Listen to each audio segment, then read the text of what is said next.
Very warm welcome to you all on this Friday afternoon, and thank you very much for coming. Weekend is not far away, so that's the reward after this. We've had a very busy and eventful week here at the IWM and in this library. By the way, my name is Ivan Vejvoda. I'm a permanent fellow here, and I lead the Europe's Futures program. We had a colloquium on Albania. Yesterday we had the US ambassador who leads the Office of Sanctions, and to cap it all, we have Thomas de Waal with us, who is a Europe's Futures Fellow, among all the other things that he's done. I will briefly introduce Tom for those of you who do not know him. He's an author and journalist. He is currently a senior fellow with Carnegie Europe. He spent several years after 2010 in Washington, working for the Carnegie Endowment for Peace. And before that, in the 90s, was a journalist in Moscow, working for the Moscow Times, the Times of London, and The Economist, specializing in Russian politics, and at that time on the situation in Chechnya. He has authored a number of important books that are references for many of the issues that he'll be talking about. A book on the Caucasus, a book on Armenians and Turks in the Shadow of Genocide, and a book on the Nagorno-Karabakh conflict that unfortunately is again in the limelight with a wonderful title, Black Garden, Armenia-Azerbaijan Through Peace and War, and also a reward-winning book on Chechnya that he co-authored with Carlotta Gall, Calamity in the Caucasus. The theme, as you see today, may be enigmatic for some who don't know the specificities of these issues. End of the near abroad. Tom will explain it all. He will give a presentation, and then I'll ask him a few questions and then open it up for a Q&A session with you all. And equally importantly, we have, in the tradition of the IWM, a wine and cheese session downstairs in what I may call our refectory. So, Tol, welcome. Good evening, and thank you so much, Ivan. Thank you to IWM for having me back. It's a pleasure to be back here. Thank you to Erste Foundation for the Europe's Futures Fellowship, of which I'm a part this year and very much enjoying. So what I'm going to give you this evening is very much a work in progress. I think, you know, the fellowship is not over, so I think I'm entitled to say that. I'm still refining what I hope will be a final publication in the summer, probably under this title, The End of the Year of the Near Abroad. And it's all about Russia, what Russia thinks of as its neighborhood. Well, it is still geographically and historically Russia's neighborhood. How that is being reconceptualized, both by the neighbors themselves and within Russia. The near abroad is this term which was coined in the with the end of the Soviet Union to conceptualize the idea that that the countries of the former Soviet Union were now independent, but somehow they were different from other foreign countries because they were obviously former Soviet. And I think in a way it's amazing that it's taken 30 years, I think, to be able to give a talk with that title. But I think we can definitely declare the near abroad dead. And paradoxically, because of this kind of imperial-style war to try and fix it in history in Ukraine. But it's still very much a fluid process with many different outcomes.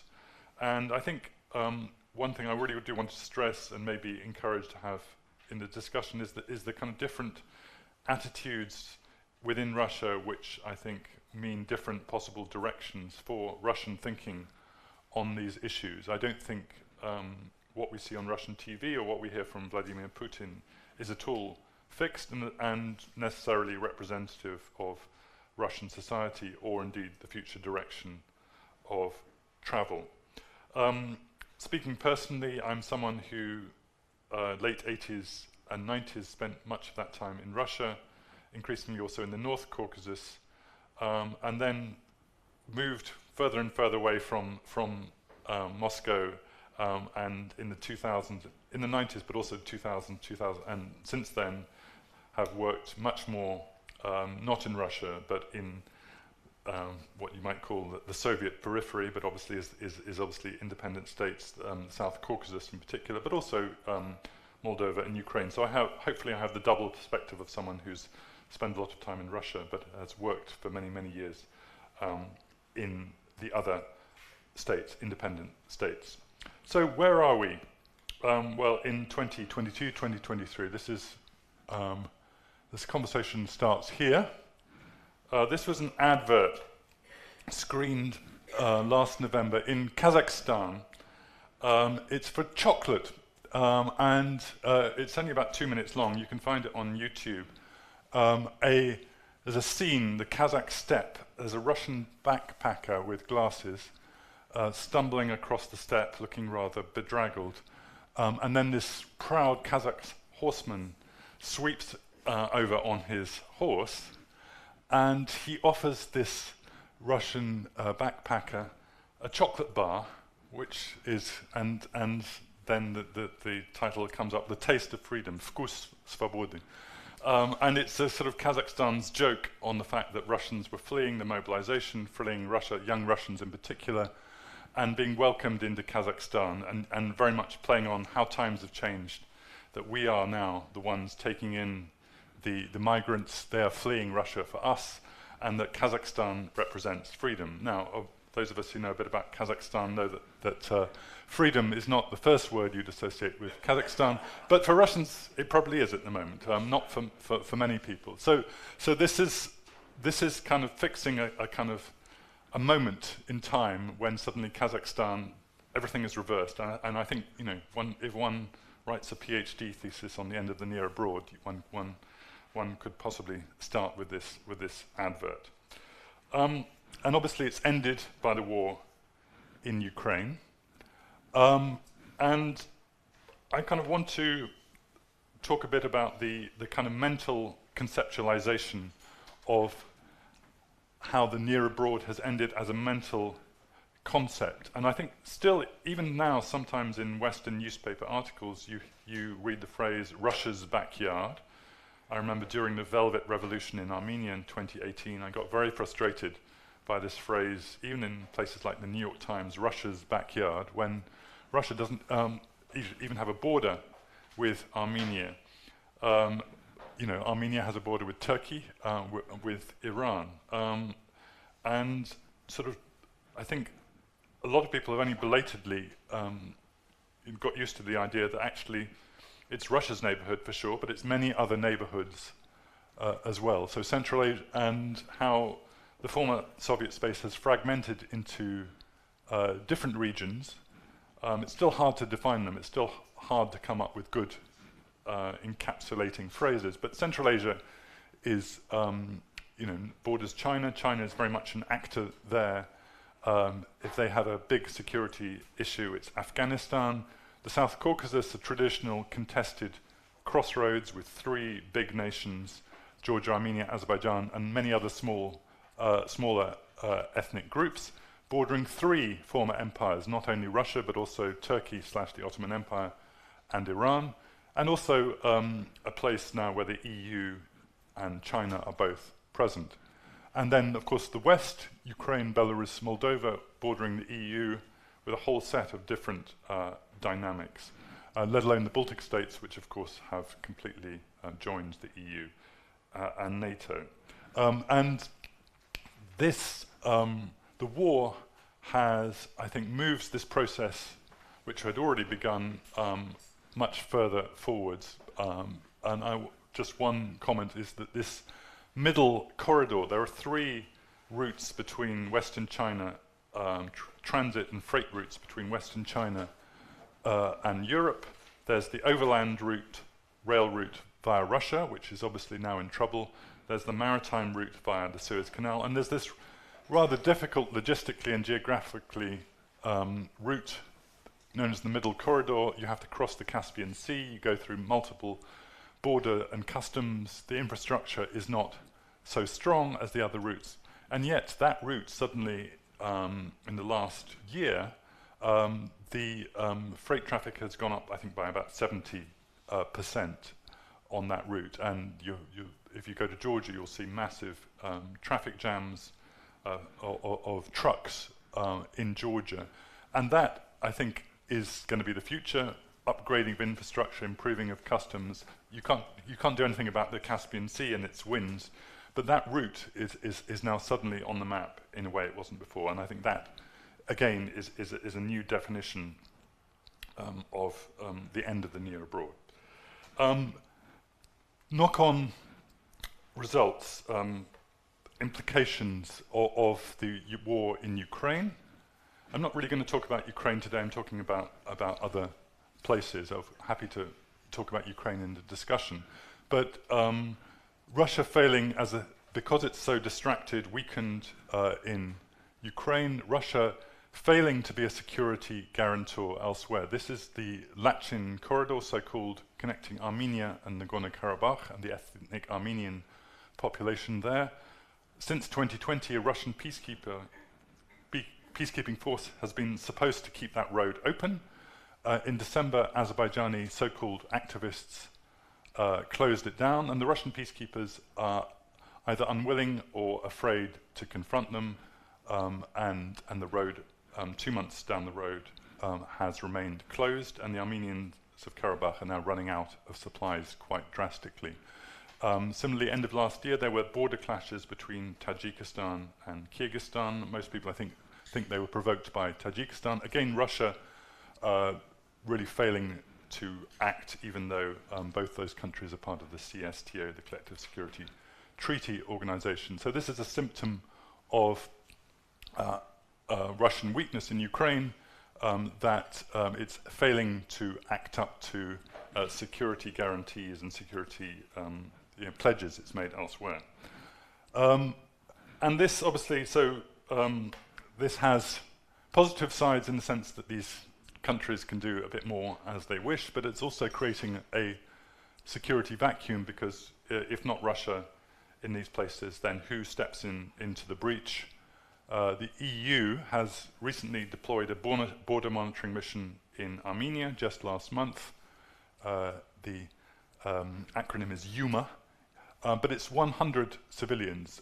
It's quite a big step for the EU. It's it's quite significant that in this place, which is a member of the CSTO, Eurasian Economic Union, that the EU has deployed a presence. But still, it does not match 1,960 Russian soldiers in Karabakh. So there's a big question mark then.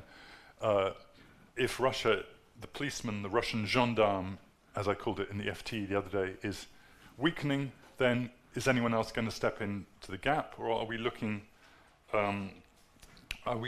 at a security vacuum and more the upsurge of local conflicts, a kind of repeat of a historical pattern really, where in 1918 and in 1991, when the Russian policemen got weaker, there were conflicts broke out, particularly in the Caucasus.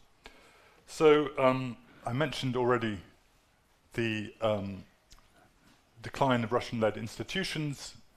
Here I'm listing them. Again, those institutions are all in crisis since the beginning of the Ukraine war.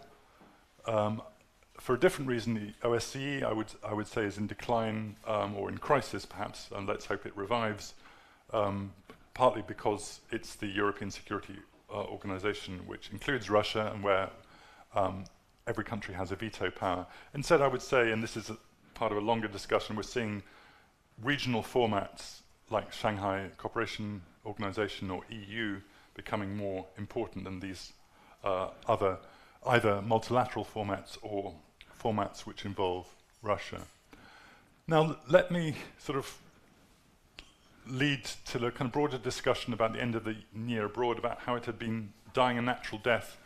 Anyway, here are three, less so in Central Asia, where they've still got a bit of the old guard, but three leaders in this region: Maia Sandu of Moldova, Nikol Pashinyan in Armenia, and Vladimir Zelensky in Ukraine, all of whom I don't think we should even call them post-Soviet anymore. Let's just call them non-Soviet, or in fact just not use the word Soviet at all. They're all born in the 1970s. They were all teenagers when the Soviet Union ended. And in the 1990s, someone could pick up the phone in Moscow. The phone lines still existed, you know, with the old red telephones on the desks. And they would know they could pick up the phone in Moscow and call leaders who they knew from Soviet days who were still in charge in those regions. And there was still a kind of network of influence. That's simply gone now. These leaders have no telephones on their desk linking them to Moscow. They're talking instead much more. In fact, they're not talking to Moscow at all. Pashinyan is, but the other two are talking to Washington and to Brussels and many other places. And this is a slide about cultural and economic power, how Moscow is also failing as a kind of metropolis. I didn't think, it needn't, I think, have been so. I think Russia had abundant soft power through the Russian language, but I think it's completely spoiled that, sacrificed that by concentrating on hard power. Decline of Russian language in elite usage in the media. And this is a slide of remittances to Moldova. So even before this latest crisis, a steep decline since 2015 of remittances. So the descending brown line is from CIS countries, basically Russia, and the ascending blue line is for the EU. This is where remittances come from, basically where Moldovans are abroad working as migrant workers and sending their money home. And it's not from Russia so much anymore. It's from EU. In fact, a couple of years ago, Israel even had higher figures than Russia for remittance figures to Moldova. And this is, thank you to Kirill, who said, I borrowed this from Kirill, who gave this talk a few months ago. Kirill's here in the second row. I don't expect you to take in all the text here, but I think turning to Russia itself and the meaning for all this for Russian state and society, I think there's a kind of a polarization in Russia which we don't see because the autocratic lid is firmly on from the Putin regime. But I think I think one could, speaking generally, say that there's a kind of post-imperial group who are on the right, who are absolutely fine about other countries being sovereign, who are anti-war in Ukraine, and over on the left, there's a kind of radical imperialist group who see this, the independence of these countries as a threat, and believe that Russia has a right to intervene, topple governments, and invade them. And in the middle, people who are a bit more obedient, a bit less political, and a bit more conformist. But I don't think the people in the middle were militating for a war in Ukraine. The people on the left certainly were. And so this, I think, sort of leads us into the argument about different narratives within Russia about imperialism, the war, Russia's role with its neighbors. And this, a lot of data here, but this is, I wanted to show you this slide too. I think kind of, I'd be interested to see if you agree with me here, Kirill, that the idea that the Russian state propaganda TV needs to kind of keep up a dosage of hatred, of talking up the enemy in the Russian population, who I don't think necessarily are exercised so much by other nations in the world. They're probably, like most countries, more exercised by domestic issues. And so this massive fluctuation in what is and isn't an unfriendly country from the Vejvoda polls from 2006 to 2020, a huge fluctuation, I think, depending on what the state narrative is. And I don't think you would see that fluctuation in other countries. So, you know, look at the USA, 2010, only 26% of people believe that USA is unfriendly, and that's jumped in 2018 to 78%. I would guess it's even higher now. Ukraine, again, was down, before the Maidan, was down to 11%, and then it comes back up again. Britain is again speeding upwards, but Georgia, look at Georgia, after 2008 war, it was what deemed probably the most hostile country after the United States. Even 2009, 62% saying it was hostile, and then since Georgian Dream came to power and since state TV in Russia basically started to forget about Georgia, that number has dropped dramatically. So for me, this is an illustration of the fact that it's all about a state narrative, particularly through state TV, which is being given to the population, and then sometimes they concentrate on one country, sometimes on another, but these figures fluctuate quite dramatically. And here's another interesting chart. I couldn't unfortunately get this in English, but you can see the two questions that Vejvoda is posing between December 2003 and 21. Would you like to see Russia in the first place as either a great power which is respected and feared by other countries, or two, a country with a high income level, even if it's not one of the strongest countries in the world? And that number is basically pretty much apart from 1 year, most of the Russians are saying the latter. They prefer the latter, and the great power option is only chosen, which is the sorry, maybe I've got this the wrong way around. It should be no, it is the right way around. Yes, the orange one is the great power option, and in 2021 that had fallen to 32%. So when you gave your presentation, Kirill, you were sort of, I think, arguing, correct me if I'm wrong, that Putin needed a war roughly every 70 years in order to remind people that their lives were under threat, that Russia was a besieged fortress, that it had enemies, and they should worry less about domestic problems and more about foreign issues. And I think possibly one reason that you can see for the war in Ukraine is, again, Russians after in 2015, it was roughly 50-50 here, and then it was beginning to decline again, and Russians needed, I think, a new war, as it were, or Putin thought they did, in order to be reminded that the real issue was that Russia needed to be a great power.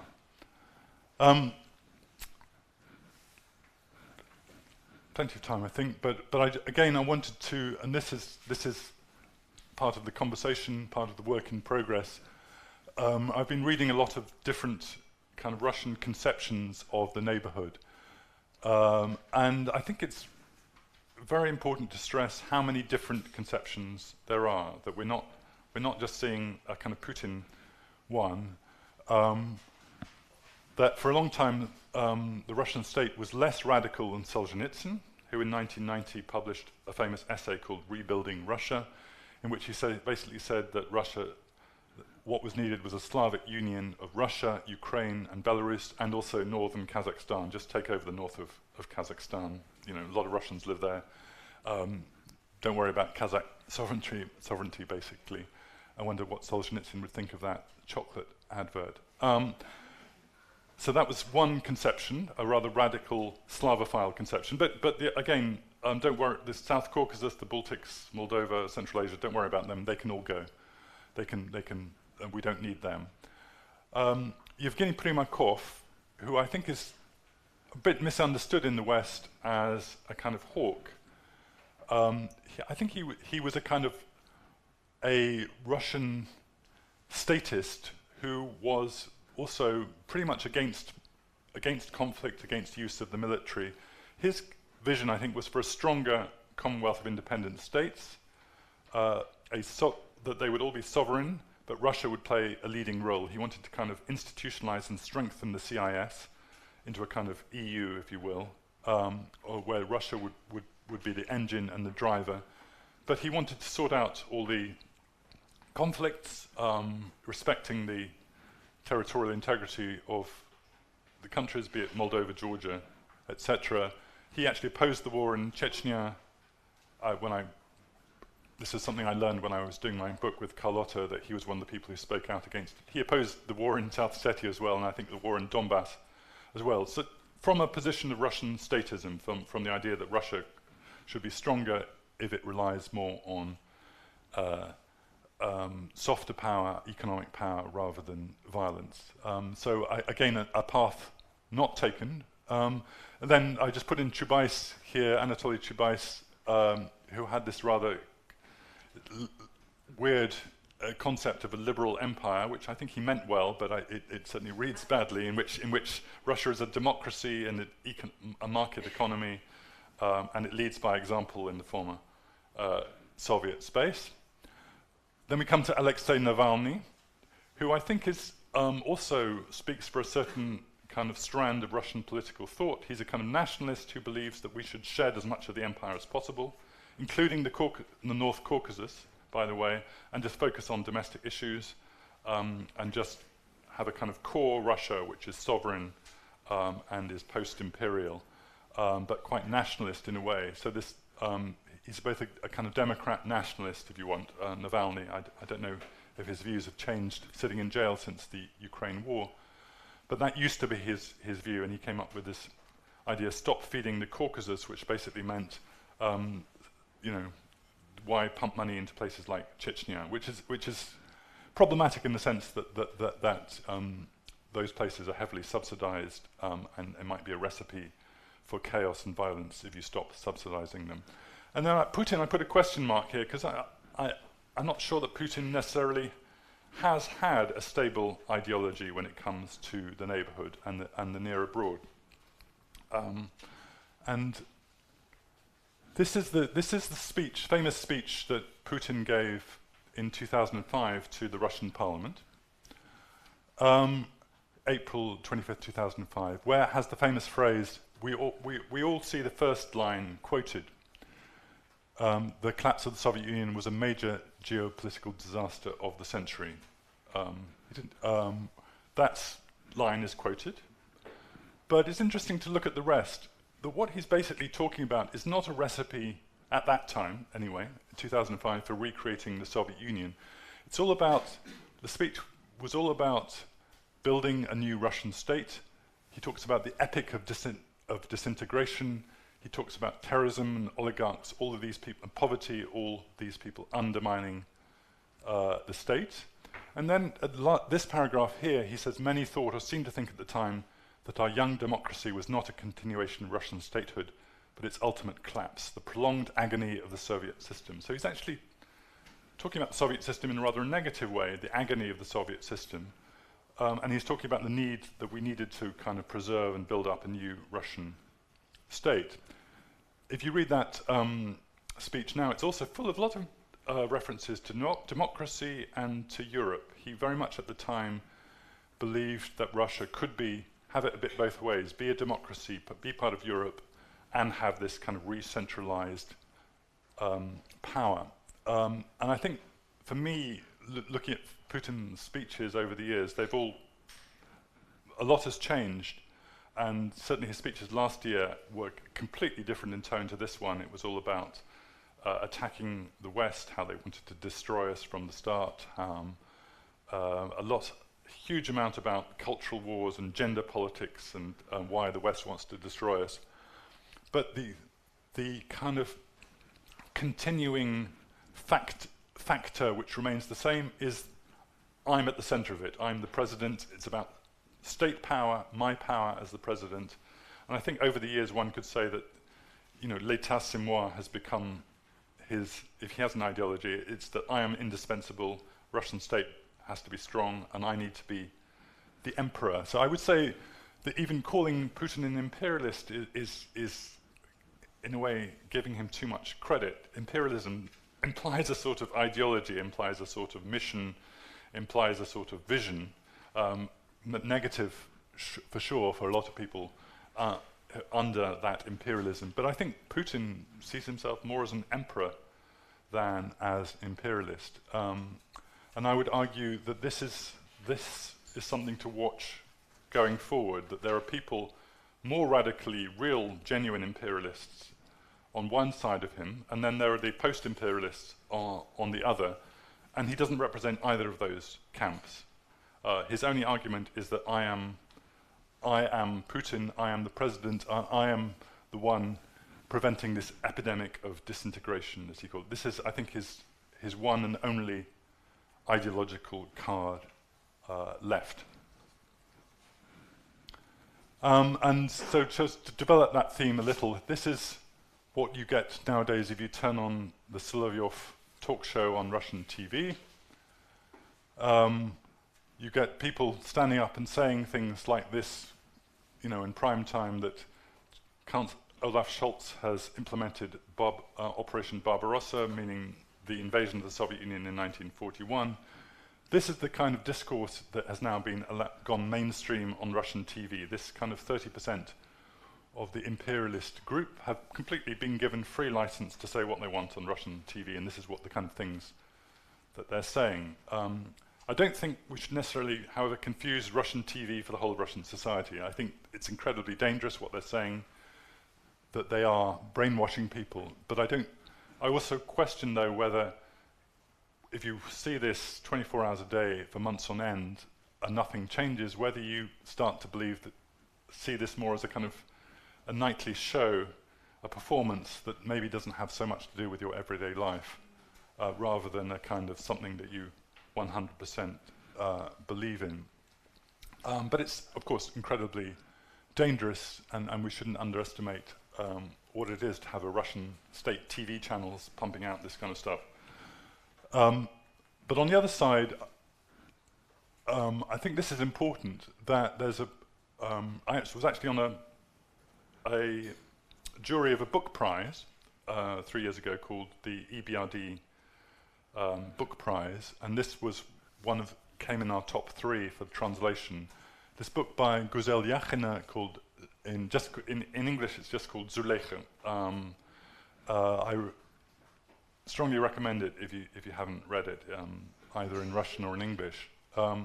It's the story of an illiterate Tatar woman in the 1920s whose husband is killed by the Bolsheviks, who's then sent into exile in Siberia with a group of people, and how she forms common cause with this group of political exiles in Siberia.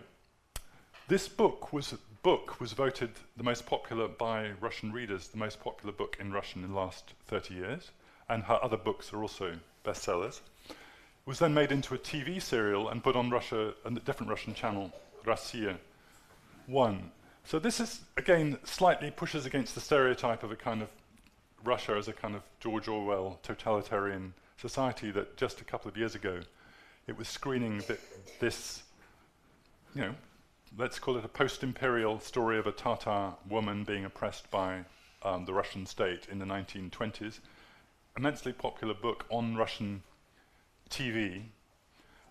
So this is the kind of the 20%, the Russian educated classes who, until the war, basically had their own little cultural, educational bubble, which they kept alive, and not only kept alive, but also was reflected in publishing on TV, and so on. Of course, that was completely swept away with the war, and Güzel Yakhina, the author, Tulpan Khamatova, who's the actress, both condemned the war. I think Khamatova has actually left Russia since then. So I think this is kind of what I'm trying to explore, I think, at the end here is that Russian society is actually quite polarized and quite different on the imperial question. Clearly one group is now being given free rein on Russian TV as Putin prosecutes his war in Ukraine.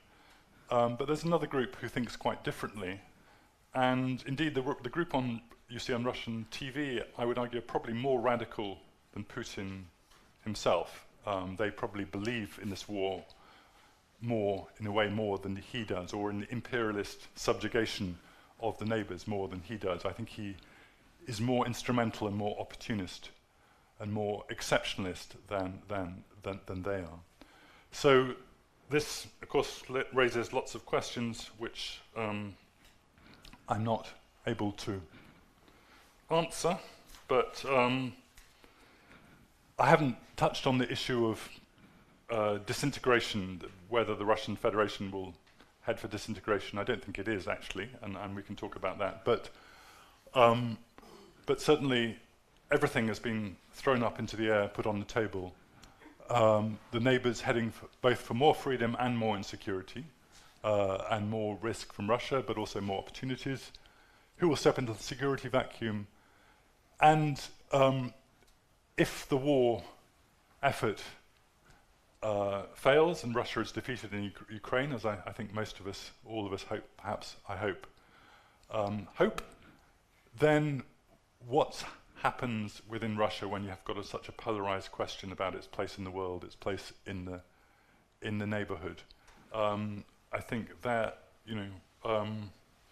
perhaps people are throwing around a lot of historical examples and parallels of Russia, but one that isn't raised so often is the Russian Civil War, which was in the last century was perhaps one of the bloodiest and most traumatic events in Russia between basically 1918 and 1921.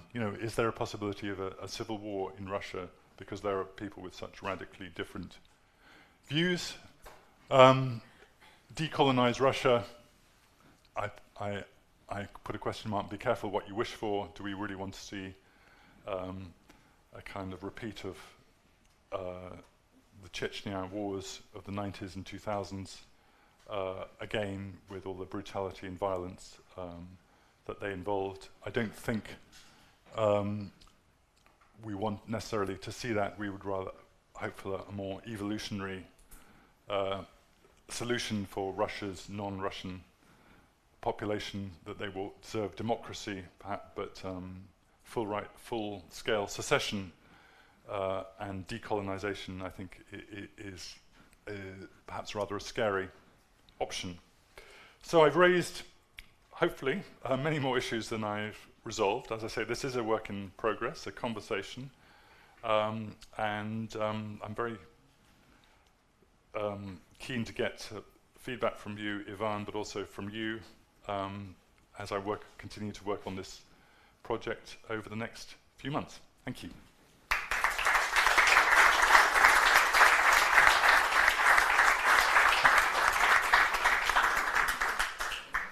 Thank you very much, Tom, and that is the purpose of places like this Institute for Human Sciences, which is in the family of centers of advanced studies to ask questions. Not all of them do get answers, and we can go in a variety of directions. I will restrain myself just to one or two questions, maybe to sort of launch the discussion. I think it's important that you mentioned the Putin speech of 2005.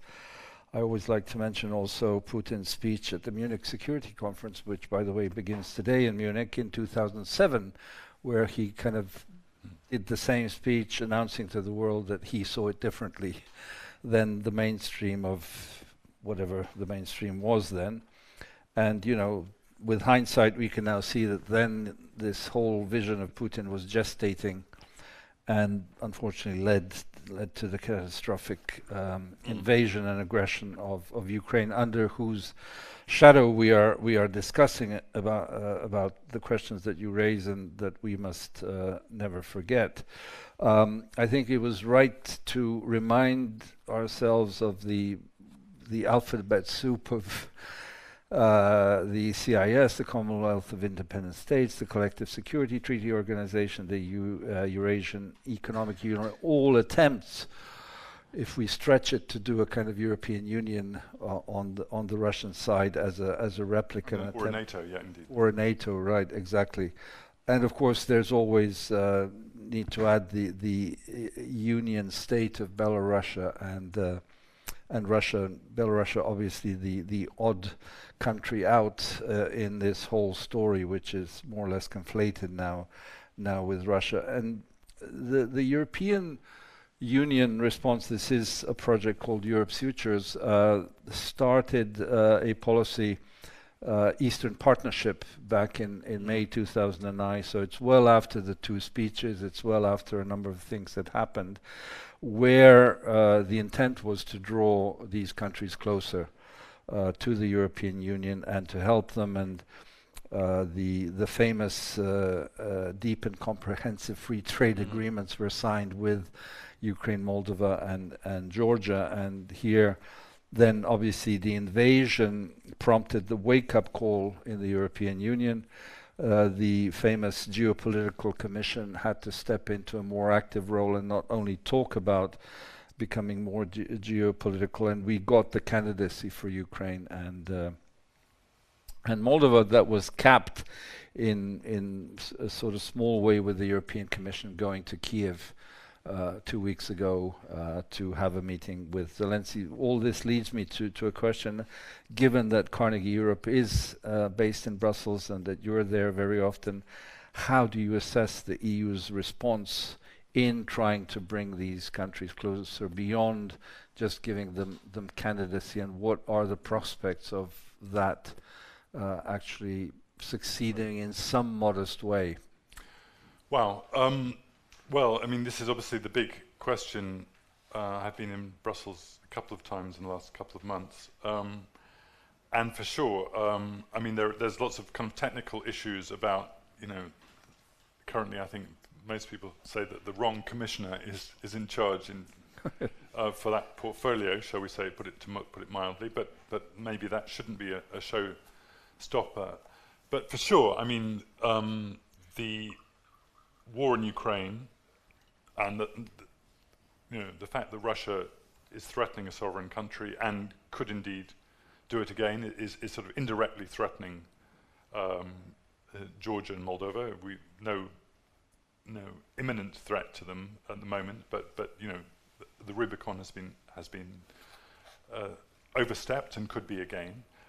Is obviously a huge wake-up call in Brussels that there are all these governance issues which, you know, on all these technical issues which preclude membership, but obviously they shouldn't preclude a membership perspective, and I think that line has now been crossed, and these countries will obviously have a lot of work to do to get there, but you know, the train has left the station, and then goodness knows what that means in terms of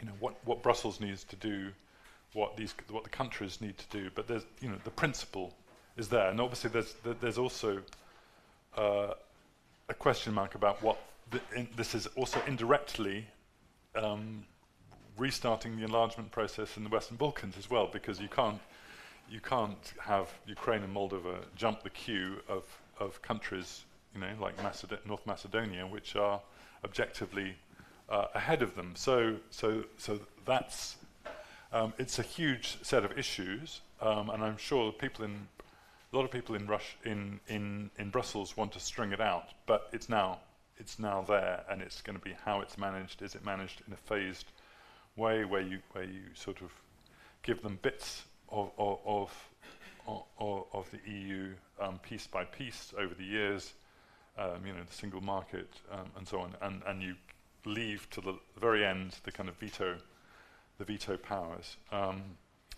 But for sure, this is absolutely now the question that everyone in Brussels needs to be thinking about.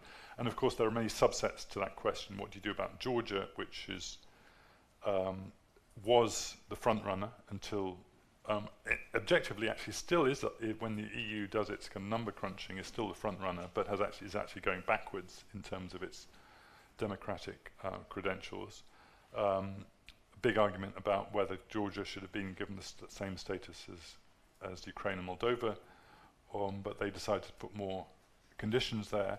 I think, on balance, I would agree with that decision, but it does have risks. Well, thank you for bringing that up and those arguments. Clearly and understandably, the European Union is torn between respecting the rules of the game, of joining the club, which means joining on merit and ticking the boxes and fulfilling the conditionalities, and on the other hand, the geopolitical urgency of this. I like to remind ourselves always that, in fact, the European Union did sometimes go beyond just ticking the boxes by taking in, for example, Romania and Bulgaria in 2007, when they were clearly not ready in terms of independence of judiciary, of corruption and the rest. But I say that was the right geopolitical decision, because just imagine today Romania and Bulgaria not being members of NATO and of the European Union. And I think you were right to bring up the Western Balkans as well, because just as there was the awakening on Ukraine and these countries, so also the fact that Russia has continued to be a spoiler over this past decade, because the European Union took its eye off the ball, and we now see the American-European effort, for example, to resolve the Serbia-Kosovo crisis. But again, size matters. Ukraine nominally is 44 million inhabitants, whereas the Western Balkans, I would say today, is 16 million, which is a third of Ukraine's population. So all these things play into the bigger picture. But I will now open it to the Q&A, and first question here. And do introduce yourselves, please. All right, my name is Jeff Manners. Just wait for the microphone, please. Thank you. Yes, my name's Jeff Manners. I'm a retired insurance executive, but I've worked in Central and Eastern Europe for close to 50 years. My question concerns the economic perspective. Apart from the remittances from Moldova, you didn't really touch on it, and I'm curious to know, I do know at one point the near abroad countries were totally integrated into this Soviet trade system. The Comecon countries were as well. They managed to transition, they've refocused their trade and their economic activities to the rest of the world, and particularly towards the EU. How is this working in some of the near abroad countries? Are some still very much tied into the Russian economy? Which ones are those? What's driving that? I would imagine Belarus is still very much integrated as part of that, whereas Ukraine's probably moved away. Some of the Central Asian countries, perhaps more so or less so. Could you provide some insight on that? I wish I had, and I probably could have put a slide in there, which, I mean, I think Belarus is the only one of those countries which now trades with Russia more than it trades with the EU. I'm pretty sure that that's the case. All of them, all of the others have higher trade turnover with the EU than with Russia. Actually, I couldn't speak of the Central Asian countries, to be honest, but clearly a lot of them are, just as a lot of Central European countries, reliant on Russian gas, and that's clearly a big issue. They've all got their kind of fixes for that, whether it be you know, Azerbaijani, Kazakh, Turkmen gas, and so on, or you know, Moldova gas being routed via Romania. But that's an issue which is obviously problematic if they want to be free of Russian gas supply. But it's, you know, it's an issue that's not only they are facing. GDP levels are still way down from where they should be. You know, way behind Bulgaria, for example, probably. You know, most of them I think are struggling to have half the GDP level of somewhere like Bulgaria. But it's hard to generalize. Everywhere is different, but certainly, you know, there too the direction of travel is very much away from Russia. Okay, Stefan. Thank you. I very much enjoyed your presentation. I have two questions. One relates to the political scene in Russia. I listened to a podcast with Kolesnikov today, another Carnegie colleague, and his analysis was very much like yours, basically. There is this imperialist camp who's even more hardliner than Putin. Then there are lots of people who sort of buy the story that we are under attack with NATO, and we have to. They're unenthusiastic about the war, but they see there's a patriotic duty to support it. And then there is a growing group that doesn't like the war at all. But I was wondering, because you were talking about polarization, there is massive repression, of course, and I think this group that is anti-war is basically not able to be a presence in the political process at all. This can change after a defeat of Russia, but at the moment I don't see any kind of possibility to articulating the anti-war position in a politically relevant way. The second question relates to China. You didn't mention it once in your presentation, which Well, with regard to Central Asia, maybe. right. But yeah. Yeah, but that's for me the interesting question, because clearly China is massively expanding its economic influence in Central Asia. It's also beginning to establish a security presence, and now you have, of course, the unlimited friendship between Moscow and Beijing, and you have an increased dependency of Russia on China. But I just wonder, isn't in the longer term sort of a rivalry between Russia and China about Central Asia almost inevitable, because clearly one country is on the way down pretty fast these days, and the other one very much still on the way up? Sure. Sure. On your first point, Stefan, I mean, I think absolutely, and I don't know, I'll be interested to, Kira, I don't want to put you on the spot, but I would be interested to hear what you say over this. You know, you may, if you don't want to answer, fine. But because you watch Russia much more closely than I do. Absolutely, there's a group who are clearly anti the war, but have no political agency at the moment, and I think things will have to go a lot worse for them to get that political agency. I think if Russia is defeated, then for sure, then there's going to be suddenly a lot of people who are saying, "This, we always knew this was a mistake. This was a bad idea. You know, why Putin dragged us into this? Blah blah blah." That narrative will be there, if and when, as we hope, Russia is defeated. But for sure, they have no agency at the moment. And I think one of the depressing things about the war is how the elite, you know, including the kind of academic think tank elite, unfortunately, has kind of most of it has consolidated and is backing the official line, so that it's heavily compromised by this war. But for sure, I mean, the people who you know, read those books, who were traveling to Europe, who were well educated, can read English, they absolutely know what's going on, but they just have no agency.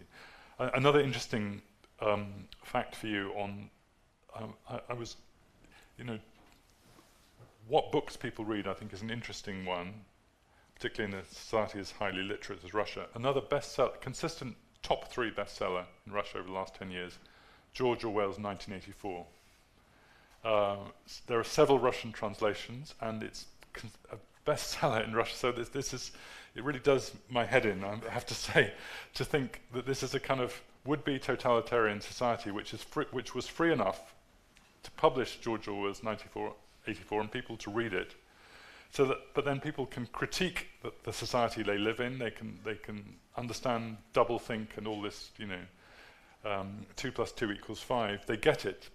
And they're still sitting there, millions of them, and yet they have no power to do anything about it. You know. China. I'm not a Central Asia expert, but I do read about Central Asia. I mean, I think there's already a rivalry in Central Asia between Russia and China.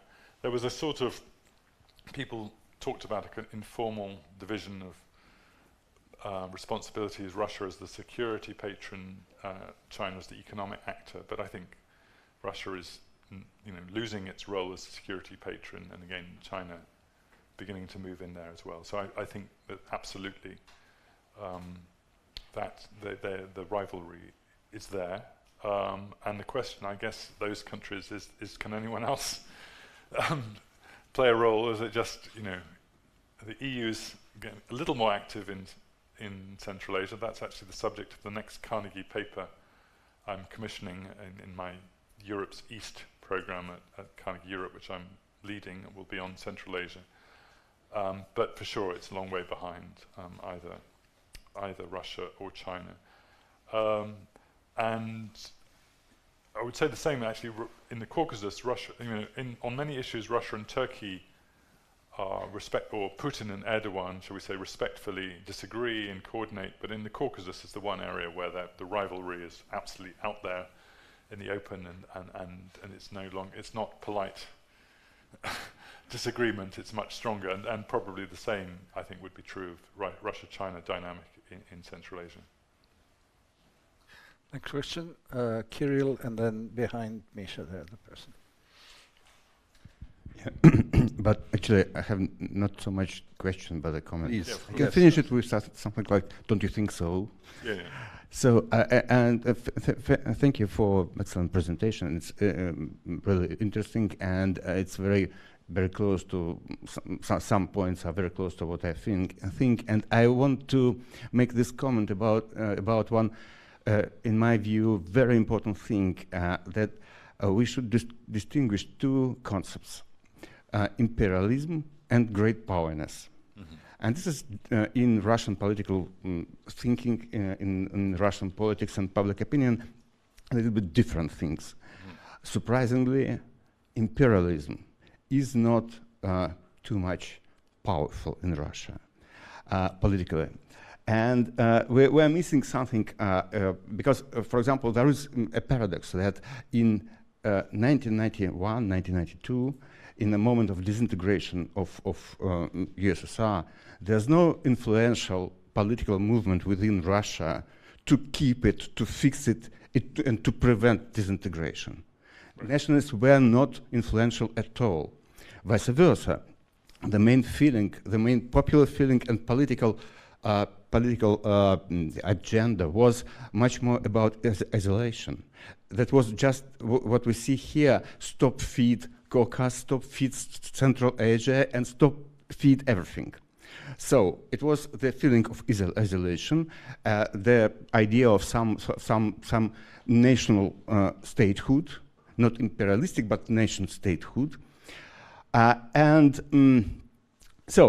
But great powerness is much bigger problem for Russian political mind, for Russian political consciousness. I think that in Russia there's no any idea of statehood instead of great power state.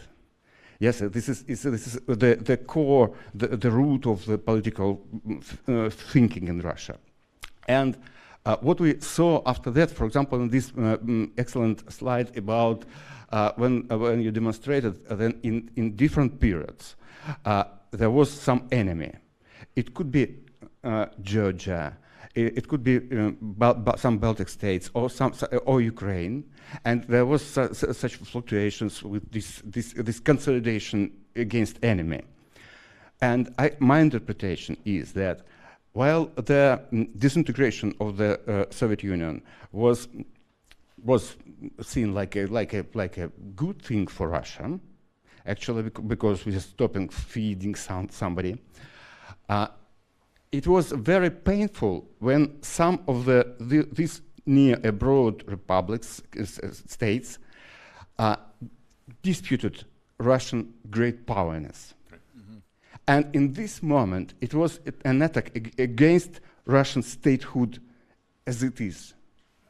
And that was very painful, and that could consolidate people against this enemy. This is the idea of enemy. The enemy is not an enemy. The enemy is somebody who disputed Russian great power and its ability to be great power. And the last thing, I'm very sorry for so long speech. The last thing I want to say that in all polls I have seen till the January of 2022, it is about 23% of Russian people, of respondents, who were telling that they think that it is a good thing to take another territories, for example, Donbass, Belarus, to join them to Russia. It is about 25%, and only who supported the extension of territorial extension. So this is the same isolationism. Yeah, and so just to distinguish these two concepts, imperialism and great powerness, they are very different. Thank you, Kirill. Just behind Misha there, and then. Good evening. My name is Yarek Timofeyev. I work for the European Union, but I have questions in my personal capacity. And thanks a lot for for the presentation. I follow you on Twitter very closely. and always, grateful for the great insight. But one question is about, what you said, we hope that Russia will be defeated in the war. And then what is you also said rightly that, be careful what we wish for with the disintegration of Russia. But in this case, what do you think, what would happen with North Caucasus, in particular Chechnya? I think it would be very difficult for Chechnya to stay in Russia. And the other thing, what you also mentioned, what would be the future of post-war Russia? I mean, also with a view to the fact that so many liberally minded Russians emigrated from Russia. Maybe some of them would come back if the circumstances are right, but maybe not. So I think there was a lot of brain drain, very painful for the future of Russia. And another question, because you're also now an expert on Southern Caucasus, and also you've mentioned now the issue of Turkey, Erdogan, Putin. What is your assessment now of the dynamics in the region after the earthquake in Turkey now? Armenia, Turkey, they opened the border. There was a humanitarian mission of Armenia in Turkey, so there are some positive signals. Thanks a lot. Sure. And just, by the way, Tom has about more than 40,000 followers on Twitter. I know. But yes, but I don't use Twitter that much. I found it quite a difficult medium, to be honest. But many of those are not very friendly followers. But Kirill, yes, I very much like your distinction. I think great powerness is, unfortunately, is not an English word, but I mean in Russian you have державность, but I think that's a very useful distinction. The word that I like is exceptionalism, which is, I think, similar but slightly different. I think Russia and Putin are exceptionalists in the sense that a few other countries in the world they believe that they are great powers who can break the rules, particularly with regard to their neighbours, who the same rules don't apply to us as apply to smaller countries. I think Britain suffers from exceptionalism. I think Brexit is largely explained by that. France does for sure. Turkey in a different way does.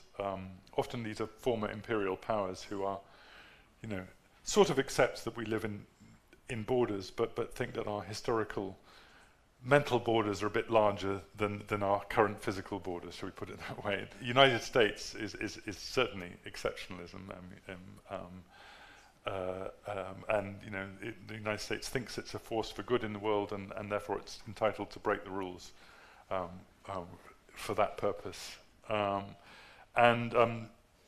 Oskanyan, who's a very good academic in UK, Birmingham University, or I don't know where he is now actually, he's written a book about Russian exceptionalism, which now reads very presently. It came out a couple of years, or maybe just 1 year before the war, and I think exceptionalism is another good term to use that. And I think if we look at this Putin speech, it is again about Russia being a great power as a nation state, and it's again about the Putin Munich speech you're referring to, Ivan, was very much exactly along those lines.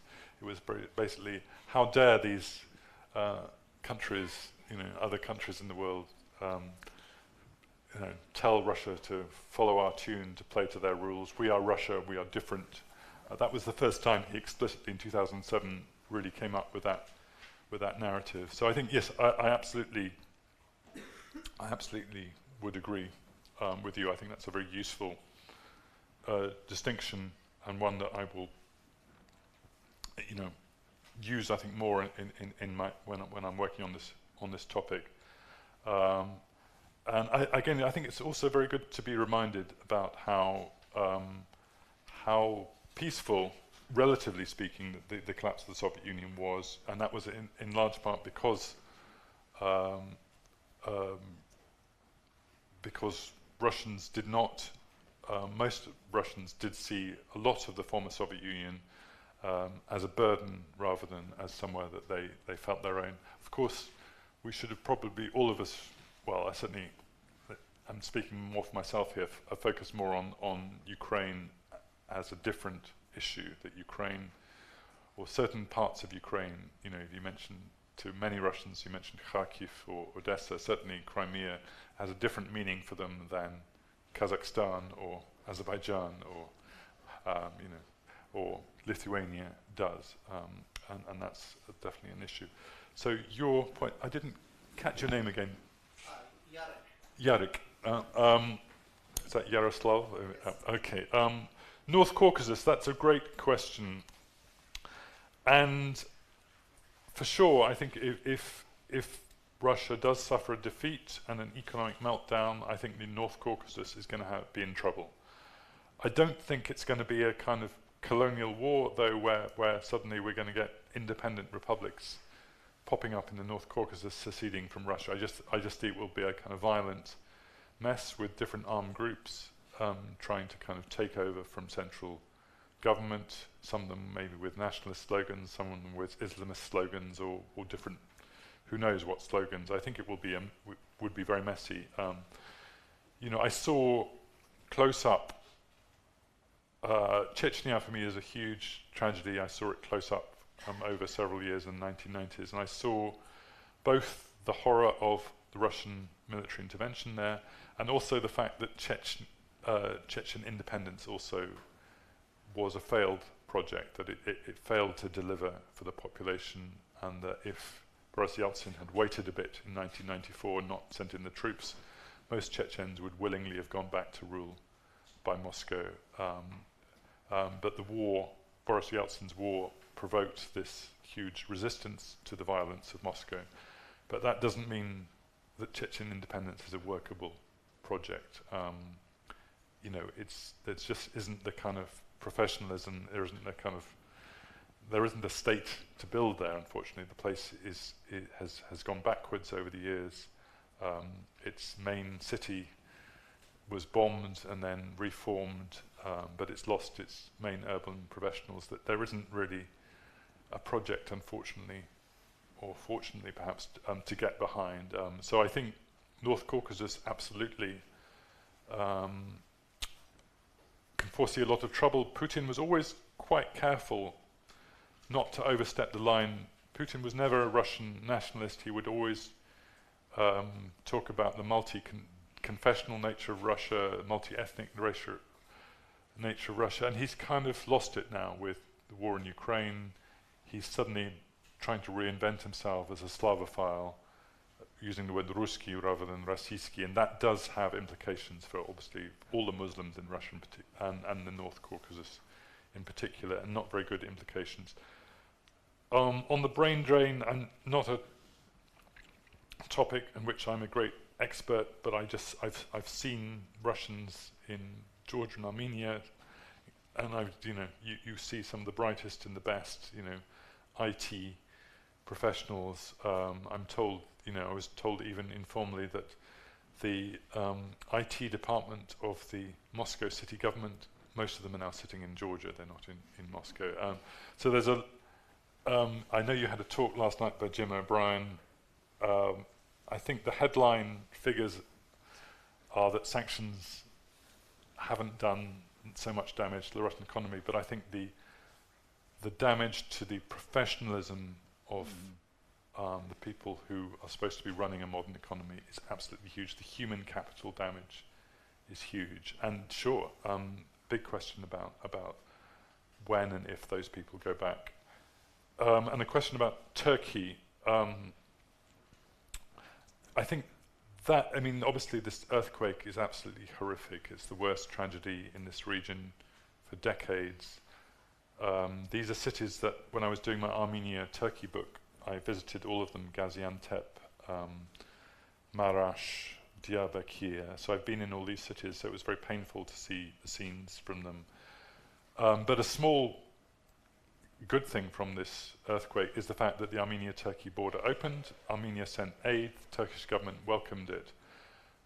So suddenly that border, which has been closed basically for 30 years, is now open again, and it's much harder to close it for Turkey to say, okay, we accept your humanitarian aid, but we're going to close the border. So hopefully that border will stay open, and Armenia-Turkey normalization will now have a bit of a lease of life. and perhaps be separate from, the hope is that it's separate from Armenia-Azerbaijan normalization, which is, you know, a pretty hopeless project, let's be honest. But Armenia-Turkey normalization can proceed with it at a faster speed than Armenia-Azerbaijan peace process.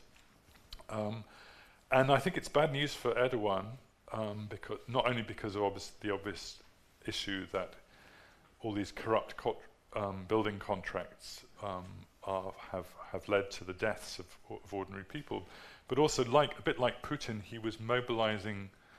One of his arguments was to mobilize the Turkish public against foreign enemies, whether they be Armenia, Greece, Israel, and now all of those countries have now sent aid to Turkey. So he's not going to be able to campaign on the slogan of our biggest, you know, Greece is our enemy, Armenia is our enemy, Israel is our enemy. He's going to be forced to campaign on domestic issues where he's much more vulnerable.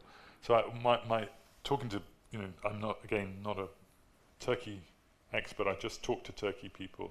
I think the fear is that he will use the earthquake to postpone the election, but there will have to be an election at some point, and at this point I would see him losing it. Okay, over there was a question. Further down, yes, further. Right there, yeah. Thank you. My name is Carlo Giunipero, and I'm expert on Western Balkans. My last assignment was with the European Union. Thanks a lot for your slide and for this that helped to understand a lot. I was just wondering in this project of research if it makes sense comparative approach between what has been the near abroad and what has been the neighborhood, the European neighborhood and NATO partnership. If these two, the definition of these two, how they evolve and interact each other. The other thing was the word denazification that has been used and abused very much, and I think that could help to better understand also where we are now and what the evolution of this. If you can say something about this.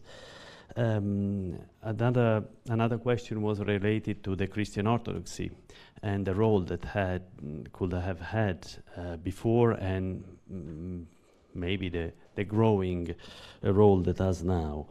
These are just a few points that I would like to... Thank you. I didn't quite understand when you're saying the interaction between the Eastern Partnership and... I mean, in this project of research, I mean, what has been the fading out of information and new definition and constant evolving of the idea of a neighborhood for the EU and partnership for NATO. I think that this could help also to understand and to go on your research project. Thank you. Sure. I mean, I think let's be clear that something, the near abroad is ending, but there's not really anything, I don't think there's one single idea that's taking its place. We're talking about different regions, Central Asia, again, very different from the South Caucasus, very different again from Ukraine, different again from Moldova. And the Eastern Partnership is more of a sort of, no, it was a European Union idea to reach out to the neighbours and give them many things, but not give them a membership perspective. It was a kind of EU compromise, which had its benefits as long as the region was peaceful, but now is obviously insufficient. But it's not, you know, I think Ukraine, Moldova, perhaps in the future Belarus, certainly would see themselves as having a European perspective. Georgia too, but Georgia is more complicated. South Caucasus, this traditional crossroads, forever at a crossroads, not necessarily a bad thing to be at a crossroads as long as you solve a lot of your local problems. But again, it's hard to come up with, I think, a single definition about if the near abroad is dead, what replaces it. denazification was your question about. I'm probably not the person to put that question to. I'm sure there are people here, probably at IWM, who focus on that. Clearly, it's a Russian propaganda talking point. Again, like a lot of these talking points, it seizes on a few sort of shreds here and there of the far-right ideology in Ukraine, and then tries to Stepan Bandera and a few things, and then tries to blow that up 20 and 50 times and make the whole of Ukraine Nazi, including its Jewish president. So I think we study more of it as a phenomenon of Russian manipulative ideology than anything else. And your last question was about the Orthodox Church. Yeah, I mean, I think that's a very interesting issue, which is probably, again, beyond the scope of my project, but the fact that the Ukrainian Orthodox Church has now split away from Moscow into large part and now is in communion with Constantinople, with the ecumenical patriarch, is a huge step, which obviously predates the war, but that's, I'm sure, you're seeing a massive acceleration of that process within Ukraine. Georgia is actually a bit more problematic. The Georgian church is a bit more afraid to, come out against Moscow than the Ukrainian church. But again, it's another instance of kind of soft power, ecclesiastical power, which Russia is losing. Okay, let me bundle the last group of questions. So there was one first there, yes please, and then up front here. Hello, my name is Jabba Devdariani. I'm from UN Association of Georgia and Civil G. Two questions, one point to make about the near abroad and one question which is related. You were speaking about the end of the near abroad, and if I could put it to you that perhaps it has lasted for so long because so many people have refused to recognize the states that existed in the place that was called near abroad. Certainly from Russia's point of view, these were not really the countries. To take the expression from the previous epoch, the chicken is not the bird and Poland is not a country. The same way the attitude is spreading to Ukraine right now. But also, I think from the point of view of the many European states, certainly the larger ones, all of these states were not really countries. Georgia, Azerbaijan, Armenia, all the stans, we still refer to them like that. They were not really perceived as actors of their own right. And I think in a certain way, the end of near abroad is the end of that perception that these are not really the countries, and that's Ukraine that has done that, essentially demonstrating that it is. Because very few months before the start of the war, you would see expressions about rampant corruption. It's not really a functioning state, functioning democracy, functioning economy, but we have seen that this country could resist the massive onslaught of Russia. And related to that, I want to come to the point of nationalism and what it means for Europe now upon reflecting after Ukraine's defeat, because in many ways nationalism was a negative word for the European Union. We have this famous quip by François Mitterrand when he was sitting next to Helmut Kohl, I think, when he was saying that nationalism is something that we don't do here in Europe anymore after World War II. And working in civil society in Georgia in the 1990s, many of our international colleagues were referring to all the expressions of nationalist sentiments as something non-European. But essentially what we see today is that what protects Ukraine is a very classical nationalist mobilization. Which has not protected Belarus was a very civil society-based mobilization which didn't have the nationalistic trait. How would Europe digest that in itself? What would it mean for Europe that nationalism works to defend yourself against the enemy? Thank you.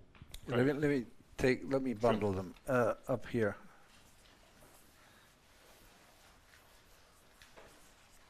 Hello, thanks a lot. I'm Richard Wichmann, junior trainee lawyer. And I just wanted to follow up on your last point you had on your slides when you were referring to that we might be careful what to wish or for whom to wish for. And when you hear in the, like Western politicians or in the media that we should remove Putin, and you also indicated that Putin might not be, or that they are on the right spectrum, maybe even more extreme persons. So what are your thoughts on politicians or media saying that we should remove Putin? Is there any final question? Okay, that's it. Back to you, Tom. Great. Jabba, good to see you.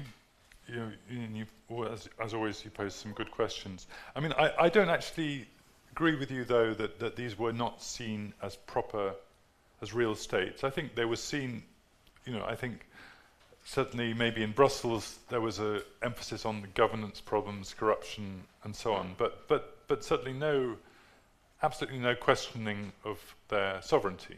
I think there are many states around the world which have governance problems, but it doesn't mean that we believe that they're not sovereign states which have a right to exist, and we will not defend their right to exist if attacked. So I think that I would say was the distinction. Obviously not a distinction made by many people in Russia who still didn't take seriously the idea that these were serious states. But again, I think the younger generation, do think differently. I think for younger generations, Georgia is abroad. It's a kind of abroad where we might expect them to speak our language, a bit like the British abroad. But that's a slightly different issue. But I don't think there's any questioning that it's a foreign country. And on nationalism, it would be interesting to have the other Ivan Krastev and Stephen Holmes here, who wrote that book, which was on the kind of end of illusion, again talking about how Central Europeans treated 1989 as the kind of rebirth of a kind of nationalism in a positive sense, and therefore they have a different conception of what it means to be European.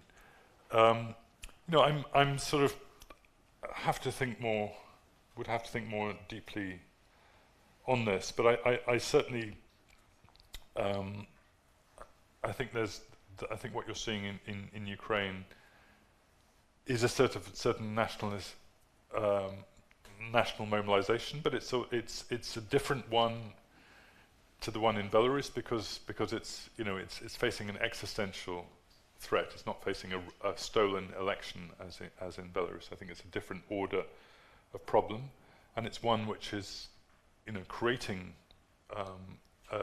which is helping forge a Ukrainian national identity which has been quite weak for many years. They didn't have the same violent birth into independence that the South Caucasus states experienced in 1991, for example. Does nationalism work? Some of the time it has a civic nationalism, but what wouldn't want to see is the rebirth of the kind of the uglier side of ethno-nationalism, which we've seen in Ukraine amongst other places, directed against speaking from own Jewish roots from Odessa, directed against Jews and Poles, for example. We're not seeing that, and let's hope we don't see that. I understand this phrase "Slava Ukraini, Geroyam Slava," but I still feel a little uncomfortable with it, knowing that it was also a phrase which was said often at the start of a pogrom against the Jews in the past. And I think hopefully it's been recast and reinvented, but there is that shadow in Ukrainian history which we shouldn't forget of, directed in particular against Jews and against Poles. And one of the extraordinary phenomena of this war is the way Poland and Ukraine standing together despite their major historical differences. Long may that continue, but let's not let's not just believe that nationalism is a sunny phenomenon and doesn't have a dark side. You're not saying that, Java, but let's none of us forget that. And then the question. And the question about removing Putin. Well, I don't think anyone is planning to send in an assassination squad. Not that I know of. And personally, I will shed no tears if Putin goes. And I do think that will lead to, if and when he does go, it will certainly lead to convulsions in Russia, which I think will be difficult for Russia, for sure. But for sure, I see Putin, personally, I see him as much more part of the problem, and that things might get worse before they get better. But I do think that Putin is so personally invested in this invasion, in the brutality of it. He's so much crossed so many red lines that I can see no good future for Russia with Putin still there. Tom, thank you very much. Join me in thanking Tom.